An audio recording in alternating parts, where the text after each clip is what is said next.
Thanks for listening to this podcast of Trending with Timmery. If you haven't already subscribed, please catch us wherever you love to listen to your podcast, from the Relevant Radio app to Apple, YouTube, you name it, we are there. And if you listen on Apple Podcasts, please be sure to go and give us a 5-star review to help other people discover the podcast.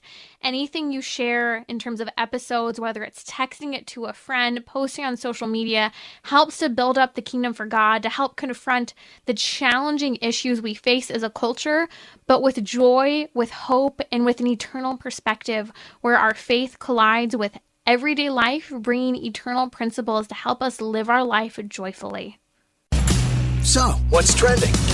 Bridging your Catholic faith with your everyday life. You're listening to Trending with Timmery on Relevant Radio.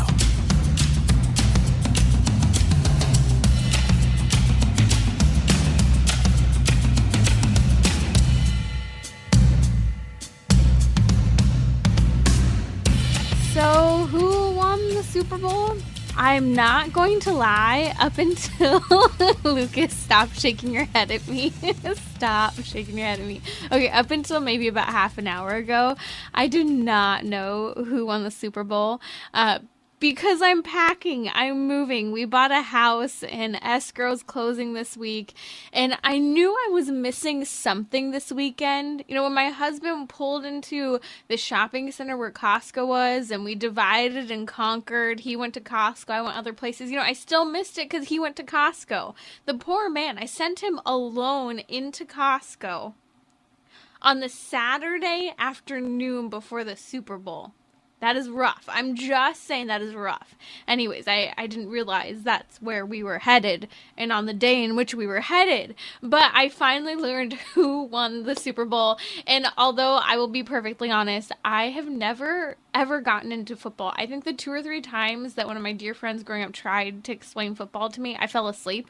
Like, legitimate fell asleep. I don't understand the game. So that's on me. I've never gotten into it. But here's the deal. Here's what's great about the Super Bowl. And no, it's not the halftime show. I think I've really been over the whole halftime show since, what's her face? Janet Jackson and Justin Timberlake pulled that whole spiel. You remember? Anyways, I digress. I think that's the last time I really, really paid attention to the halftime show. And although people watch it for the halftime show, I think that we don't pay as much attention as we did.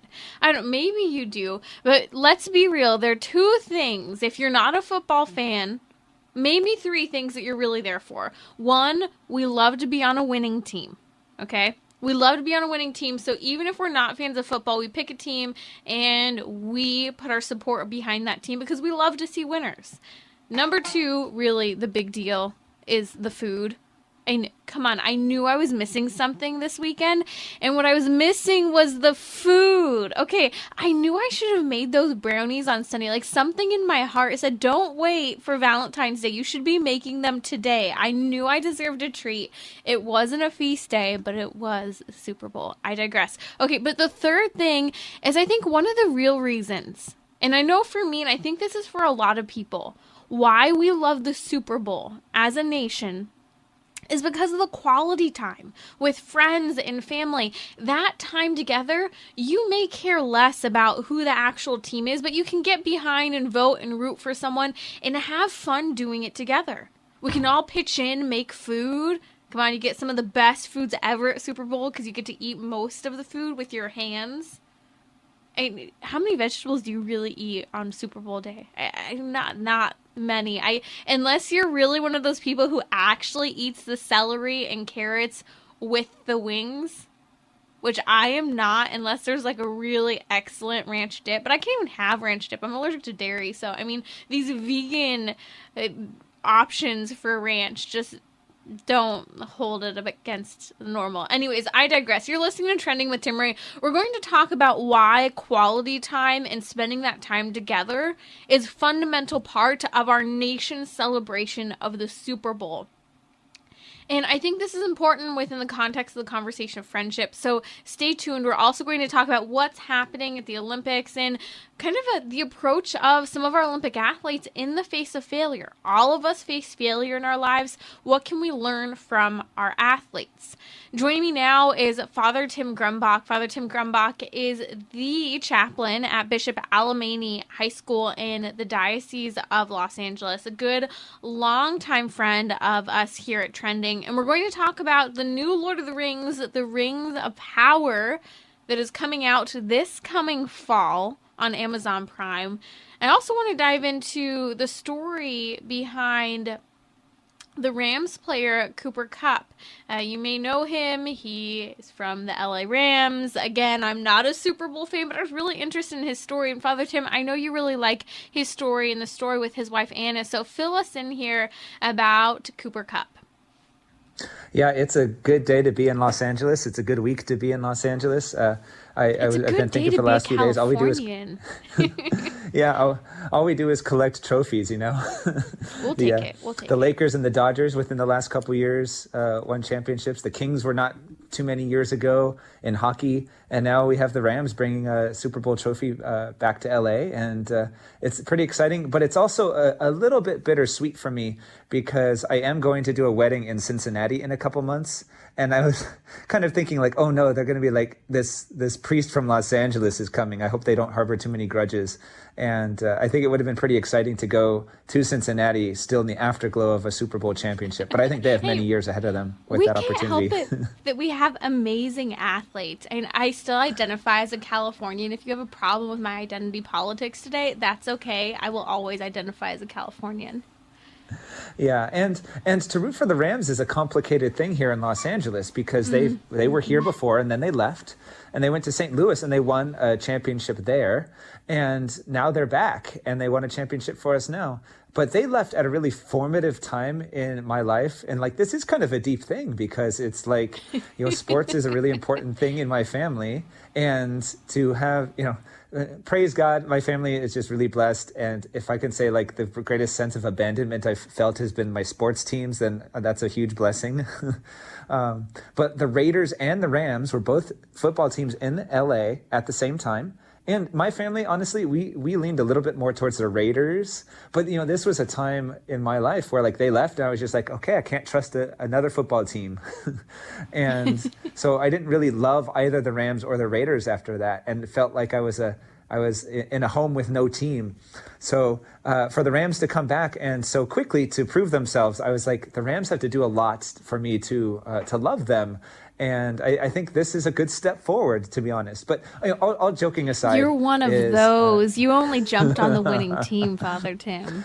Hey, I bleed Dodger blue, and so I know what it means to be loyal to a sports team. We still call them. We still call them the Anaheim Angels. I still can't believe. See, I love baseball. Yeah. That's a whole other conversation. I get that game. Football, don't understand it. But let's talk a little bit about Cooper Kupp, because a lot of people, I think many people aren't just interested in Cooper, but in his wife Anna as well. So tell us a little bit about his story and why you like his story so much.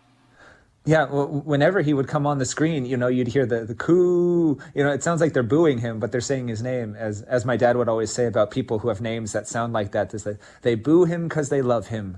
And so he's kind of this breakout star over the last year. And that article that I sent you, Timmery, I was kind of laughing as I was reading through it. It's like there's so many sports stats here and little details like what people would call inside baseball, even though it's football, that, you know, it might not interest a lot of people, all these statistics and everything, but to understand his breakout career, just to see kind of like how he was recruited out of high school into college. It was, you know, not recruited very much at all. I believe he went to Eastern Washington University, which is probably most famous because it has a red football field. And so to have a player like that come out of that, it's a good program, but it's not, you know, one of the bigger programs in the nation. And so for him to come out and then to have a season like he did, you know, he had like one breakout game, and then everybody was like, oh wow, this guy's, you know, great for a game. And then it just game after game after game. And so the statistics side of it says, well, he had more receptions, more touchdowns, and oh gosh, I think maybe more receiving yards than anyone else during this year. He was the offensive player of the year, Yep. and ended up being the Super Bowl MVP. And that, all that statistics, the sports side of it is amazing. But what really interests me about Cooper Kupp is the story of his family and the story of his wife. And Yes. they met in college, and it wasn't They very met in long high after they school. met that they End got of high married. school. Oh, they met in high school, yeah. Yeah, they met and in so high they were school. married while they were in college. And what really struck me about the article is, the people asking, why so soon? Are you worried about missing the college experience as a single man and as a single woman? They Why got did you married guys as get married sophomores. so young? Yeah. Yeah. And she, Anna, his wife, is saying, we really think the opposite. Like, we're just so glad that we found each other as young as we did. And I think that's such a beautiful message for people discerning marriage out there, is that, sometimes you think, oh, I have to have it figured out. I have to have everything planned out, and then I can get married. And they're saying, that's not the goal here. The goal here is to get married and figure it out together. And you can really see the way that, people tell stories about them, their relationship, and how it's not just about them. Cooper's fellow players, his teammates, are like, she's amazing, and she makes him who he is. And it's just so beautiful to see the way that they have supported each other through this journey. So that was one of the things that really struck me, is how young they were when they got married, and how they said, this is what we wanted. And it's interesting as a culture that we really see the truth of the matter. And if you're a parent and you ever think, oh yeah, my kid's going to college to learn, like, yes, they may be going to college to learn, but the attitude and the assumption, and it can be from parents as well as the college student themselves, that, you're there to sow your wild oats and get it out of your system then. But that's a really expensive sowing of your oats when you think about it. And it's funny because here's that response to Anna and her husband as they get married at the end of their sophomore year. And yet when we actually hear their story, when they're asked, like you mentioned, like, they're glad. They think that, other people essentially were missing out. But what's fascinating is one of Cooper's high school best friends talks a little bit about Anna, and he mentions that she expects a lot out of the people around her and has a kind of high threshold of excellence and expectation, and that because of this, Cooper worked harder. And I thought that that was a really great example of what we're called to both in friendship and in marriage, that we should have high expectations, that we should actually have a really high threshold for what we expect from one another, not asking for perfection, but always calling one another into our missions and into the gifts and talents we have. I imagine as a wife and now as a mother that she's called him not only out to really support him in his work, because if you follow the story, she was there working while they were in college to support them so that he could stay focused on his football career. And she was working on helping him to eat right and exercise. They were a team, and they continue to be today. And I think that example, Father Tim, is a really good reminder for us that we all may not be athletes, but we're called to call one another out in our friendships and marriage to excellence. Yes, and they focus together so much on his career. And it's a beautiful thing to see, the sacrifices they both make to get to where he is now. And he knows it's not only his effort. But one of the most beautiful moments in the article is right near the end, where she's quoted as, saying how she's so proud of him. And she says, I'm proud of you when you wake up at 2 a.m. to go rock our kid. Proud of you when you wake up at 4 a.m. to go watch film. And I'm proud of you when you break NFL records. And so it's this beautiful image of that she's not just proud of him because he's famous or anything like that. She sees him in those private moments where he's being a dad. And that's something that she is proud of probably the most, because it's the first thing that she said. And that we got to witness that on TV. And for those who got to go to the stadium, it was so beautiful to see the families of the players on the field afterwards. I know Matthew Stafford, the quarterback for the Rams, had his kids on the field, and they were playing in the confetti, and the reporters are trying to get a hold of of Stafford and Kupp, and they're like shooing them off, like, I'm having a moment here with my kids, okay? I know you're my job, but this is my family. And it was really heartwarming to see the kids, have their dads there with them.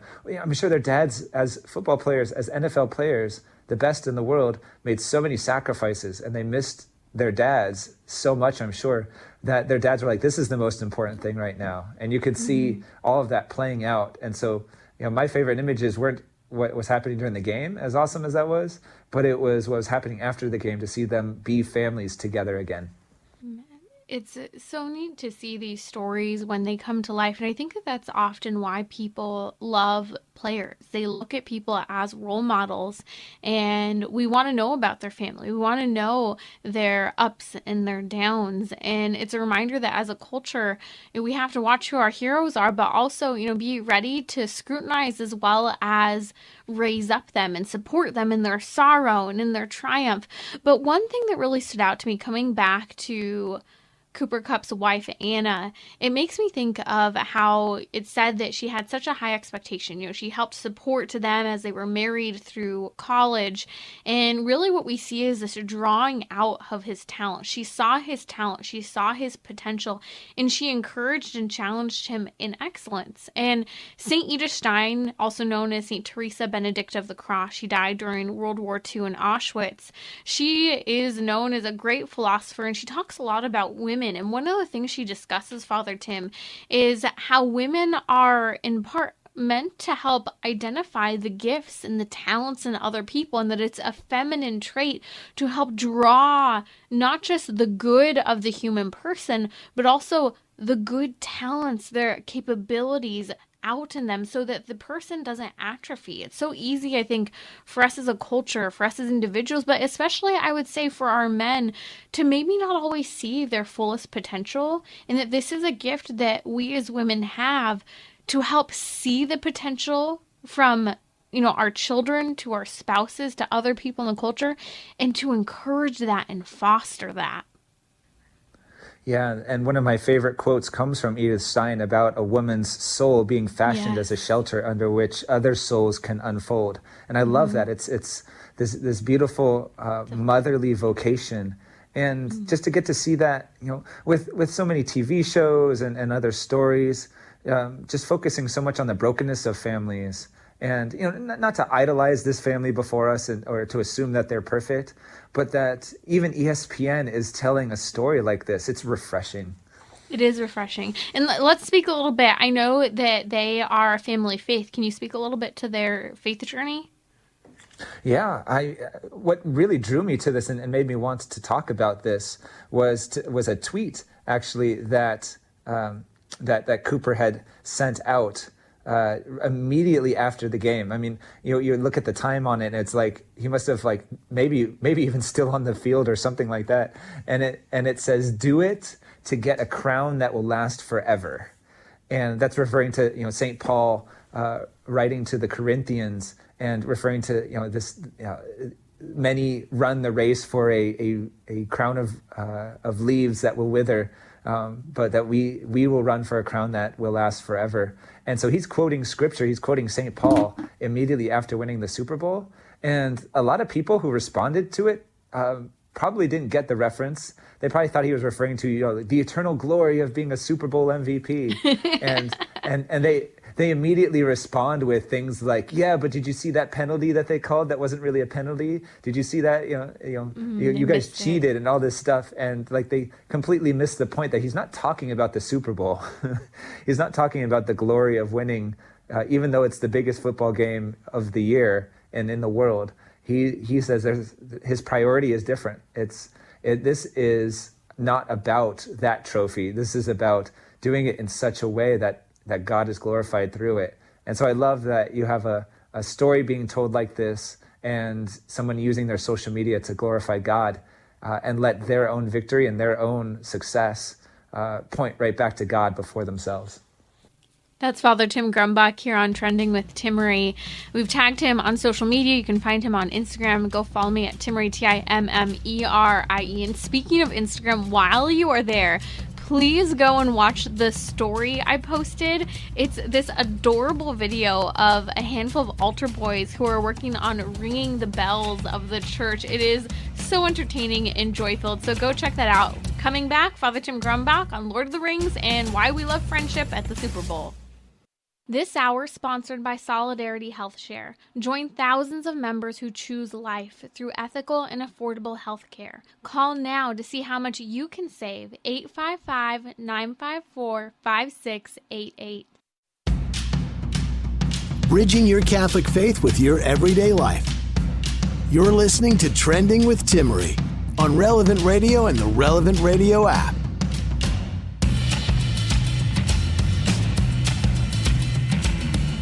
Failure, it's something we all experience at various points in our life, sometimes daily, but we handle it good, bad. What do you think?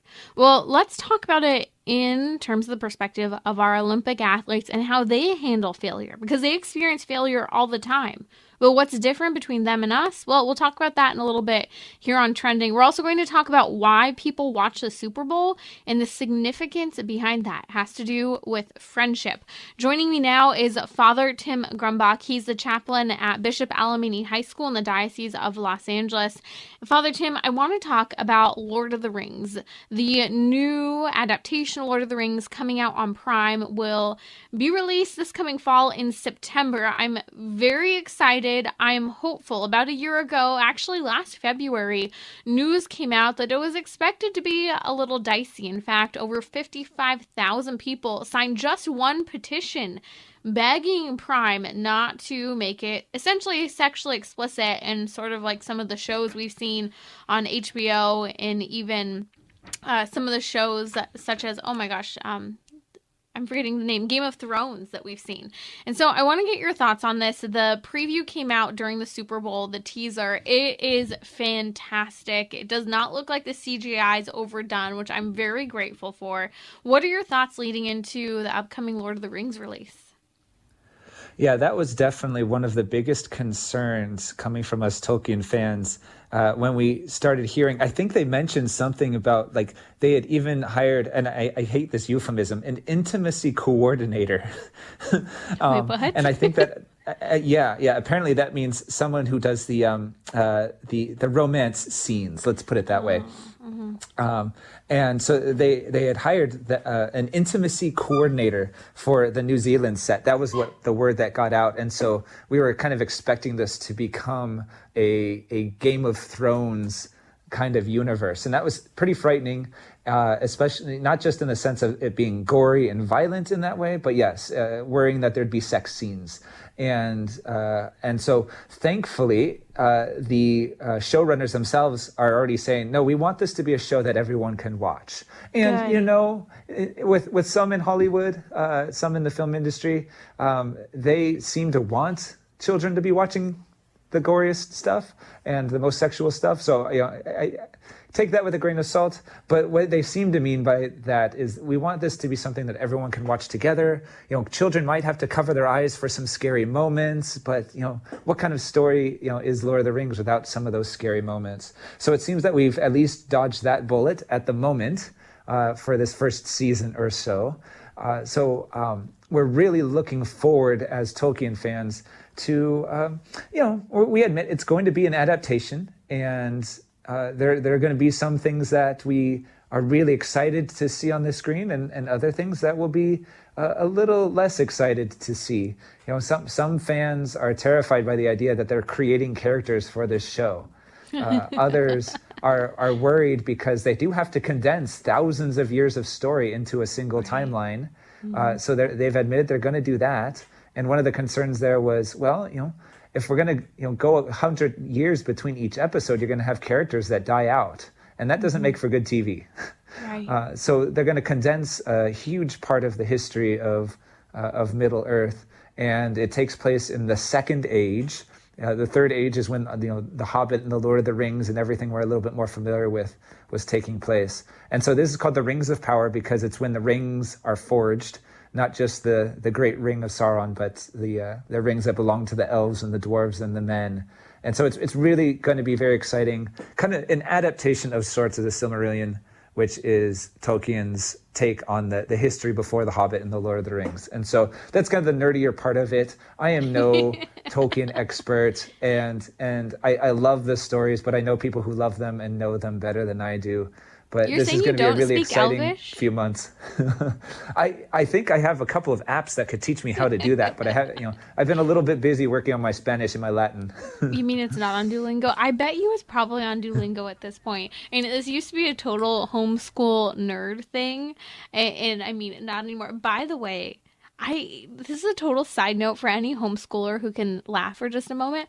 I met a homeschool prom king recently. Like, he actually was the prom king of a homeschool. I'm like, I've got to tell my mom this, because if you've ever seen, like, being in the homeschool world, those memes where it shows like a homeschool dance, a homeschool homecoming or prom, and it's just really funny and nerdy. And I can say that I was a homeschooler, and I digress. But anyways, coming back, because there's such a tie-in, because as a culture we've fallen in love with the stories of Lord of the Rings, and it's something that we've seen that is wholesome content, Father Tim, that anyone has been able to read, has been able to enjoy. And that's part of what we love. And sometimes that's what's hard when our favorite books or our favorite movies are remade. Because one is the question, will it be wholesome enough for everyone to watch? And will I have to make the sacrifice to not watch it? I can think of times, where storylines, it sounded so good because I love the fantasy fiction storylines so much, but so often they become really dicey to watch. You have to kind of give up some of those stories,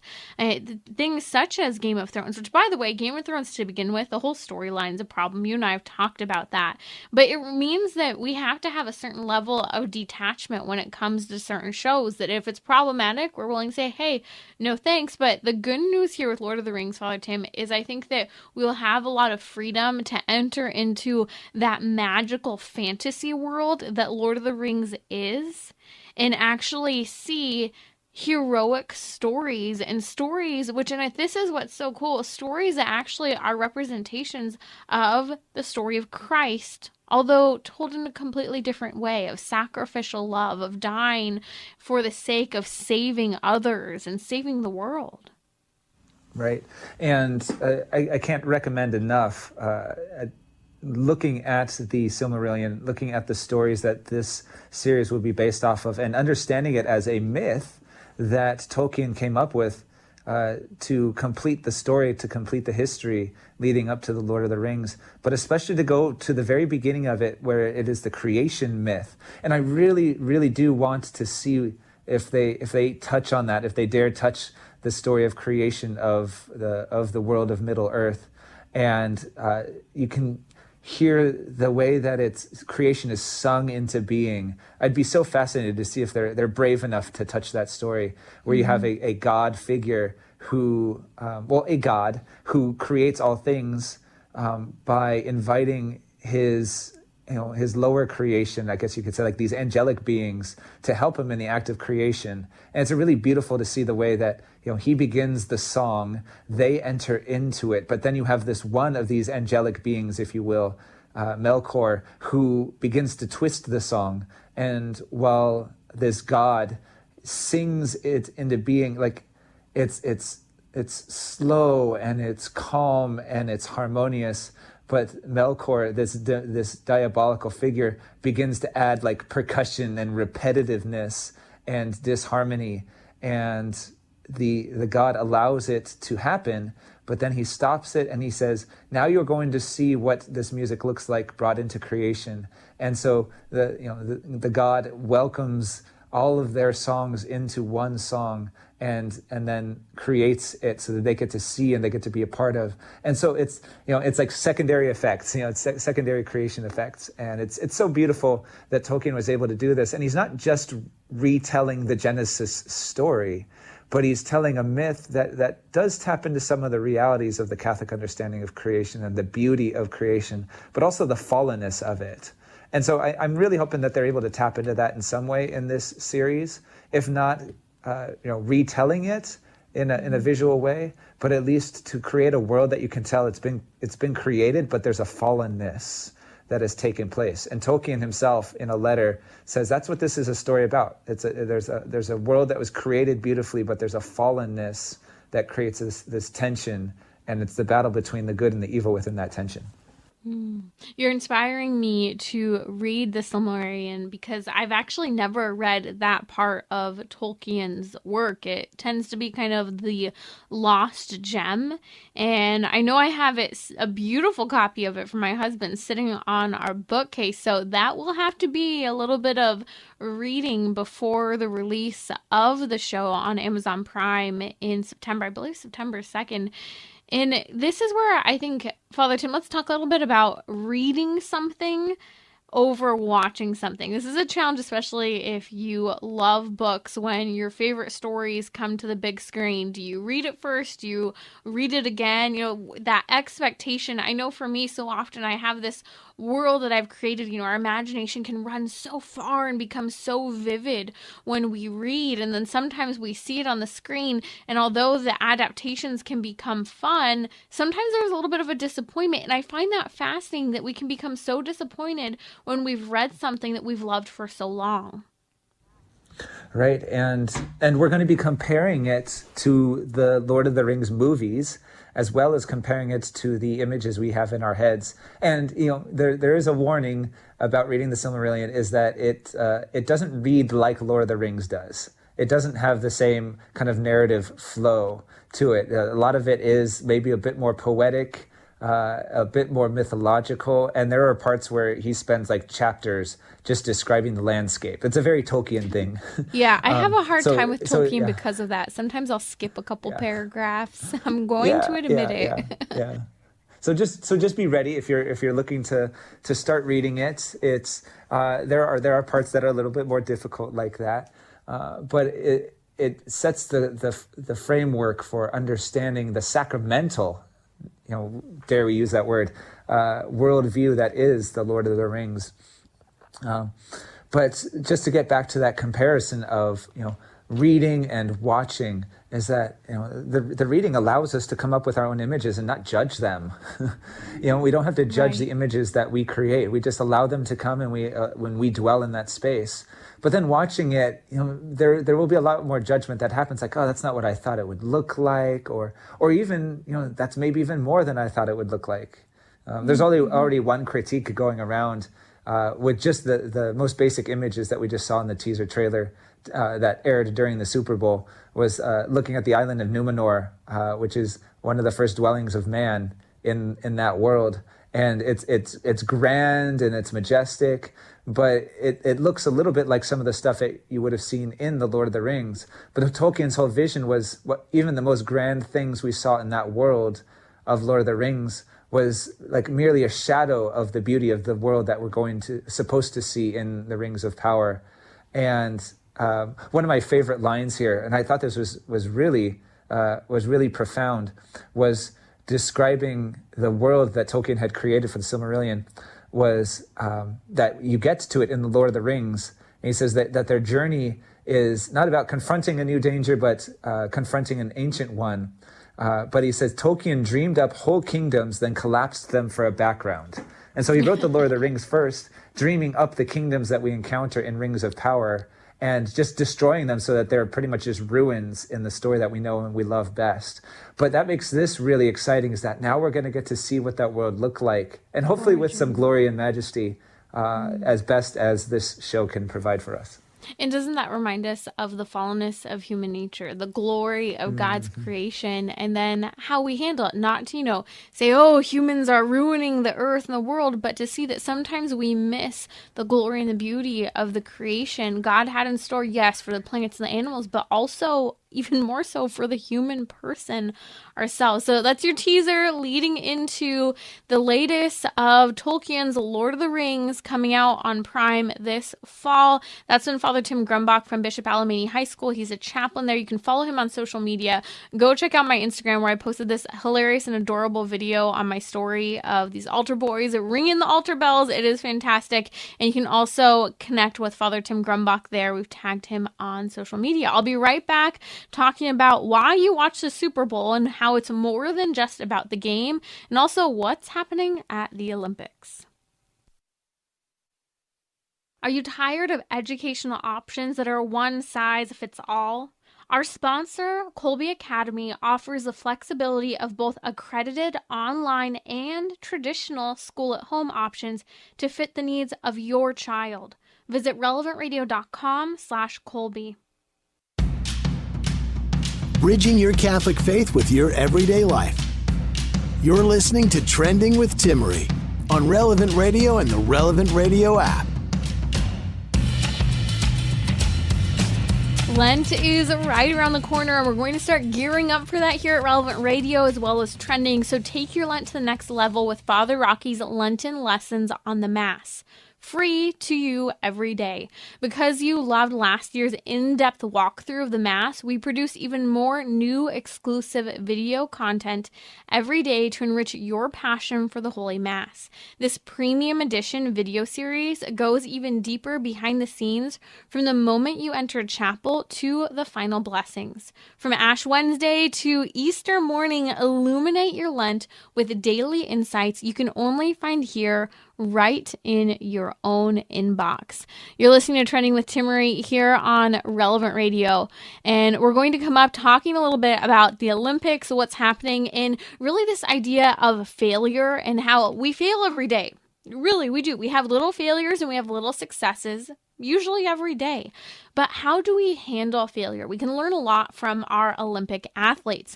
But first, I want to talk about the Super Bowl. Okay, I already admitted it. I didn't know who won the Super Bowl until like in half an hour before the show because I'm moving and packing. And I knew I was missing something. I wasn't just missing the game. I was missing the food. I'm so sad. I miss the Super Bowl food.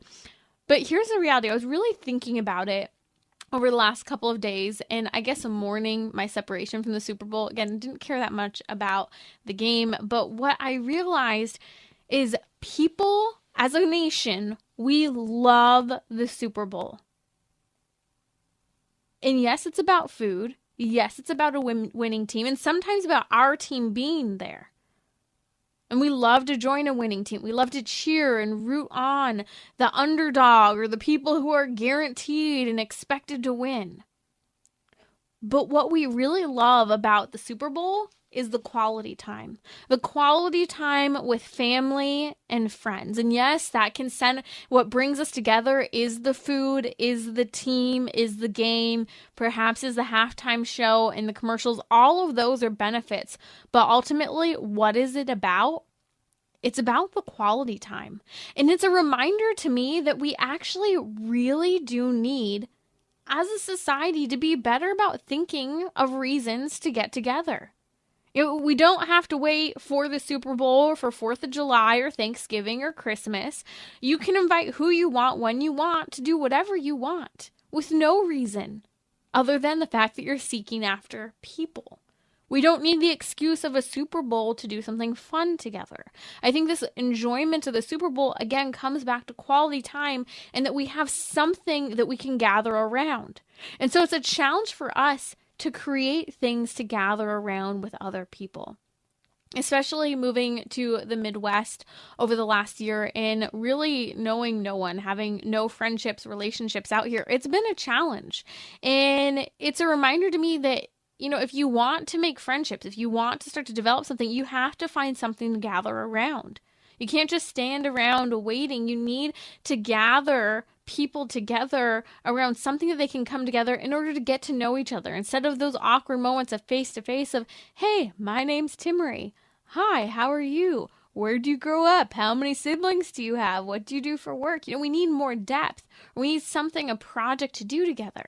And maybe that's you create a game night. Maybe you have a food night, a dessert night, a drink night, a debate night. If you're a nerd, I would love that. Can we have a debate night? That sounds like a lot of fun. I digress. Murder mystery party. I remember going to a murder mystery party years ago. It was so much fun. You can literally buy a box for a murder mystery and then go from there. You just have to usually have one person willing to host, knowing what's going on and who's who. But here's the deal. I was really thinking about this. And again, working on developing new friendships, especially as, you know, married person, a new mom, you don't have a lot of extra time, but this piece of information was extremely telling when I heard it from a guest of ours a couple weeks ago here on the show. And I dove a little bit into this report and the research from the Journal of Social and Personal Relationships. A professor of communication studies found in this journal that we have to invest time in order to develop certain types of relationships. So do you want to go from acquaintance to a casual friend? Well, you need at least 50 hours of quality invested time to take that from acquaintance to just a casual friend.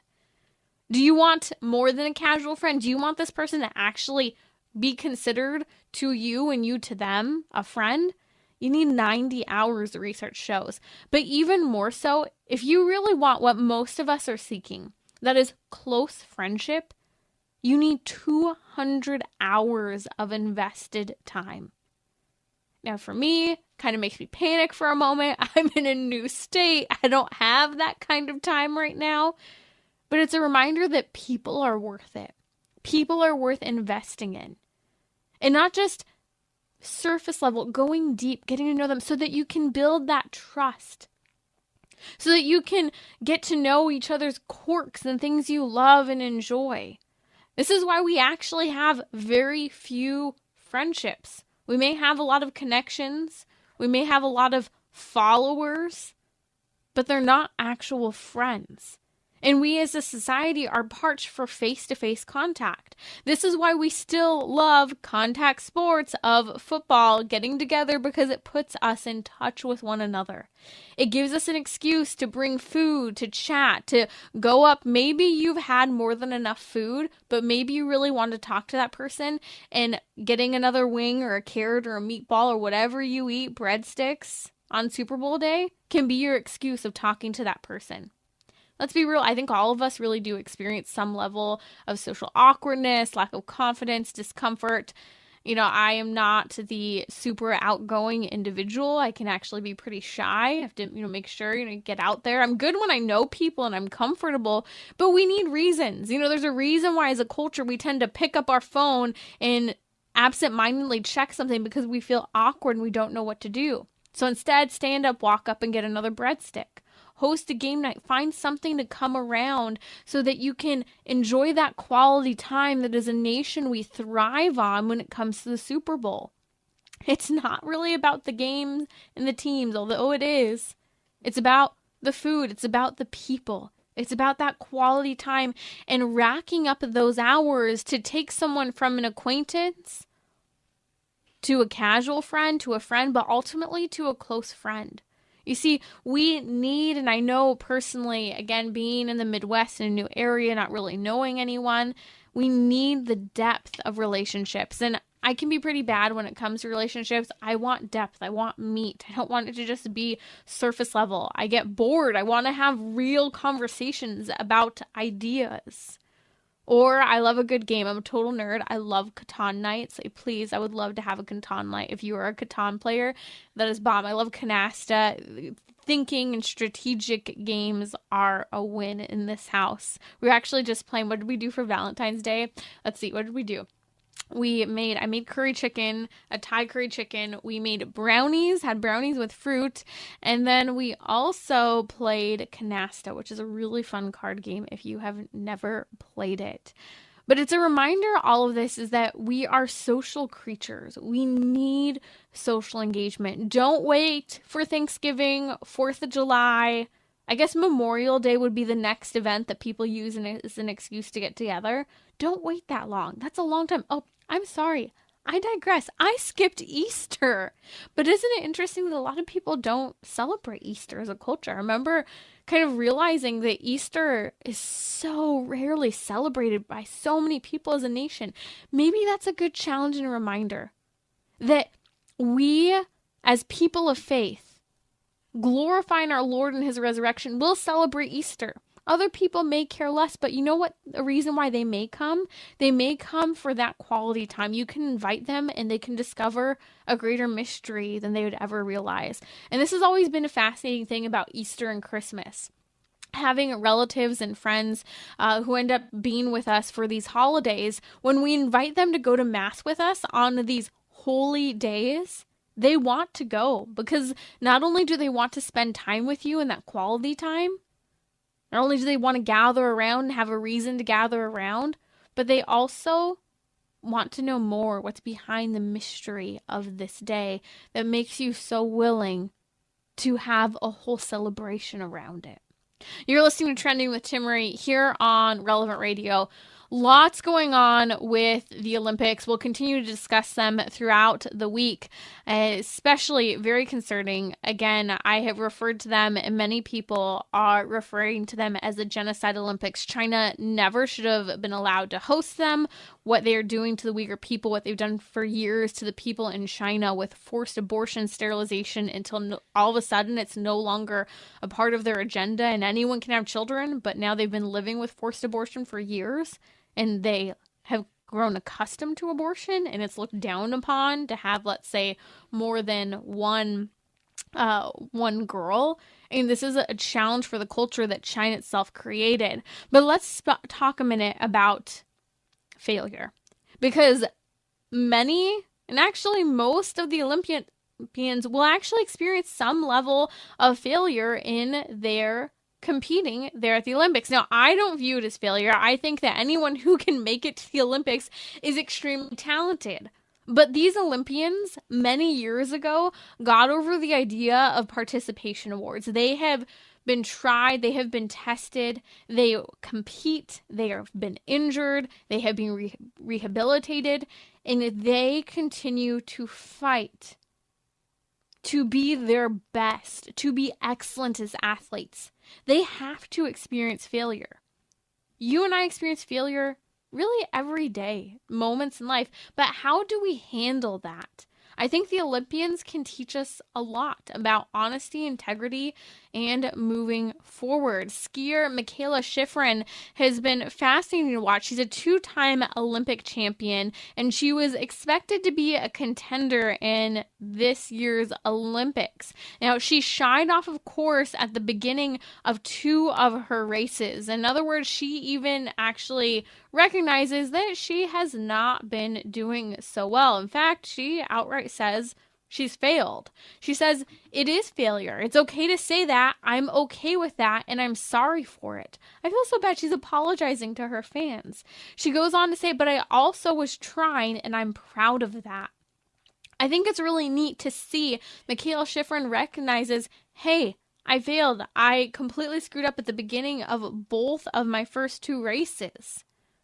But I was also trying, and I'm proud of that. She's not saying, hey, I deserve a participation award. She's saying, I'm proud of myself.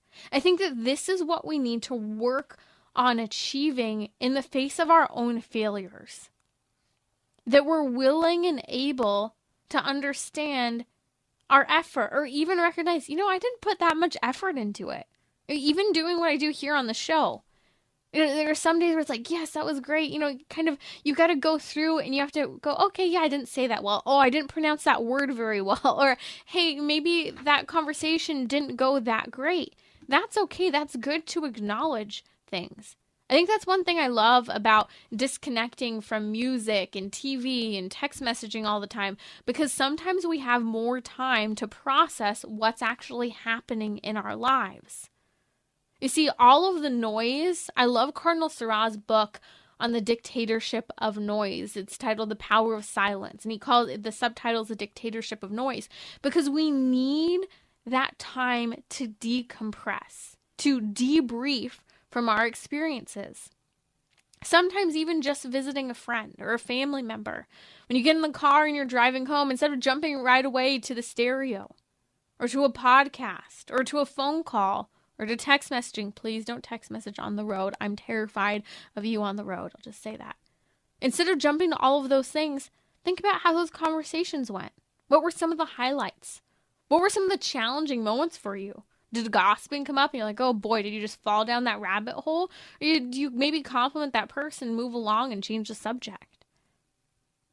How did you feel when, you had a really bad day at work and something happened that didn't go so well, but you can also look at the good moments, or that yesterday this is what you achieved or what you've been doing in your life. You see, this is how Michaela Schifrin and other Olympians have to look at things. They have to look at reality. They have to evaluate, adjust, and make changes, to be honest with themselves and have the humility to do so, but not give up, to keep fighting. And it's okay to have some bad moments. It's okay to be frustrated, but you don't quit.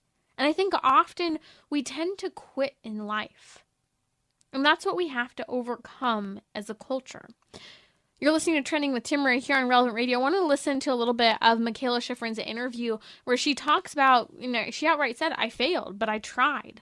And I'm proud of that. But then she goes on to talk about fan expectations and the support that she's experienced during the Olympics. Listen to this. I would never have expected to feel in this moment, severely underperforming in an Olympics. I would never have felt that humans could be so kind. And I never would have expected that. It's the most surprising thing of my Olympic experience is how kind people have been in the face of my failure. I mean, it is failure. It's okay to say that. I am okay with that. And I'm sorry for it, but I also was trying, and I'm proud of that. I am so amazed by Michaela Schifrin's comments here. And the poor thing is cornered for like this 4-minute long interview. And at one point she's like, I'm just going to be quiet. Like, I'm just going to stop talking.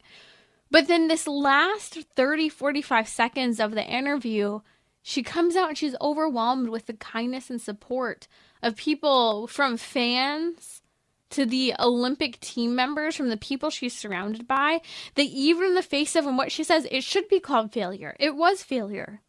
Right out of the gate, the first 2 times she went completely off course.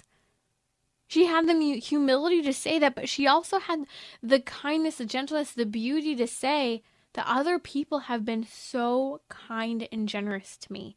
And even in the face of obvious failure, I can see the good. This is why taking moments to debrief, taking moments to process what we've experienced is so important, that we can see, yes, how we can do better, yes, how we failed, but how there are simple human interactions that can actually transform an experience from failure to actually seeing the kindness of others and the joy that that can actually bring our lives.